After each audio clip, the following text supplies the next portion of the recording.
сәлеметсіздер ме, білім алушылар? Кезекті сабағымыздың тақырыбы сұраныс және ұсыныс.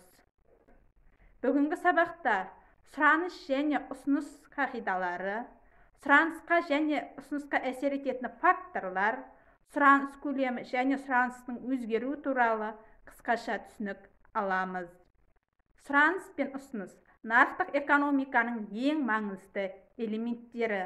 Нарықтық өндіруші мен тұтынушының арасындағы байланыстың ерекше түрі. Ол өндіріс пен тұтынушының арасындағы байланысты қамтамасыз етеді.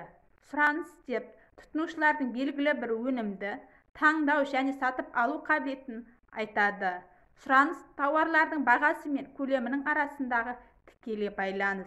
Олардың бірнеше баламасы бар. Олар төменде кестеде көрсетілген.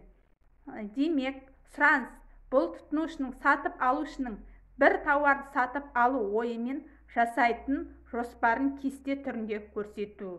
Сұраныс көлемі сұранысқа әсер ететін басқа факторлар. Сұраныс қисығы дегеніміз сатып алушылардың дәл осы уақытқа әртүрлі бағалармен қаншама тауарды сатып алғысы келетін көрсететін қисық.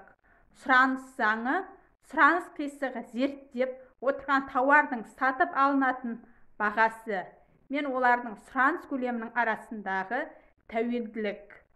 Сұраныс заңы бойынша тауардың бағасы неғұрлым төмендеген сайын тұтынушылардың сатып алатын тауарларының саны көбейеді. Немесе керісінше, бұл заң нақты ақиқаттармен дәлелденген.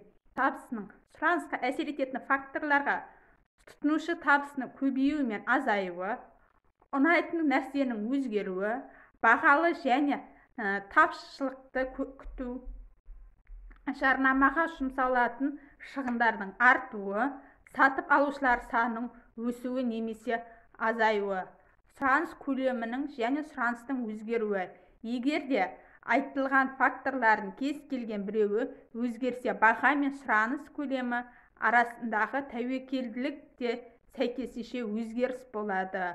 Сондықтан қайтадан және сұраныс кестесін құрып, жаңа сұраныс қисығын сызу қажет.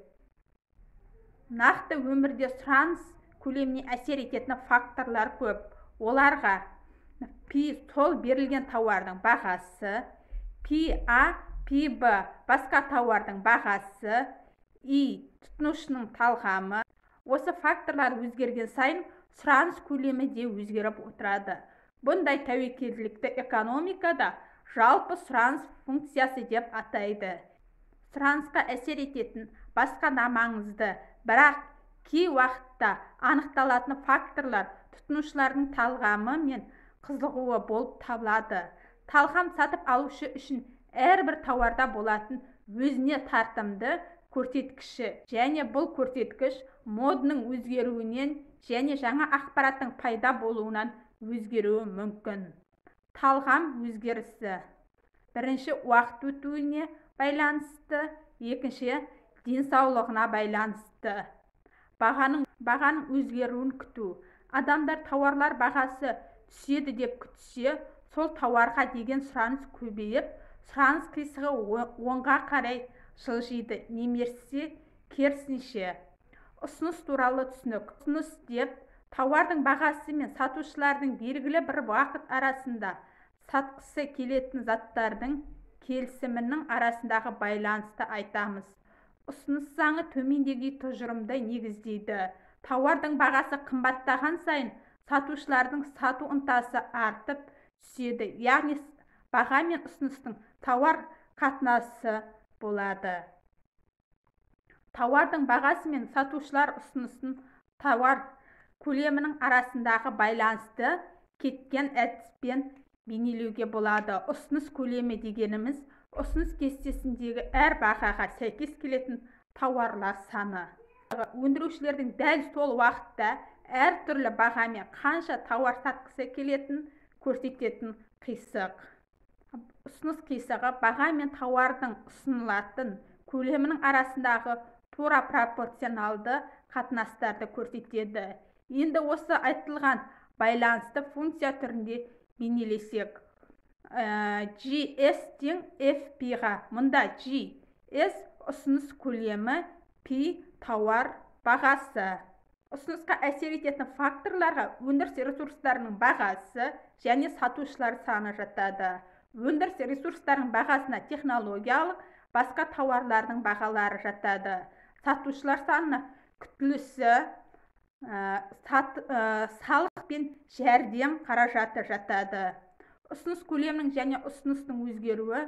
Ұсыныстың өзгеруі ұсыныс қисығының тауардың бағасы мен басқа факторларға әсер ететін толық өзгеру немесе жылжуы. Әрбір экономикалық модульдердегі тепе-теңдік сол модульдерді түсіндіре алатындай айналымдар белгілі бір теңдіктің жағдайына келген уақытта болады.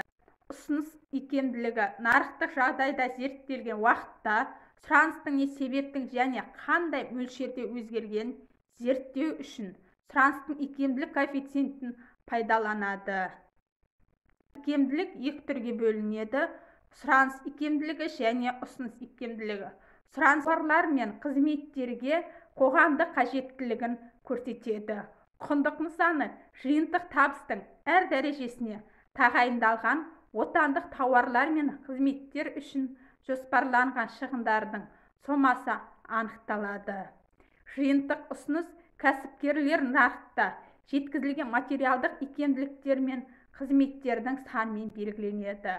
Осы жағдайда кәсіпкерлер өндірістік потенциалдық көлеммен жетуге тырысады.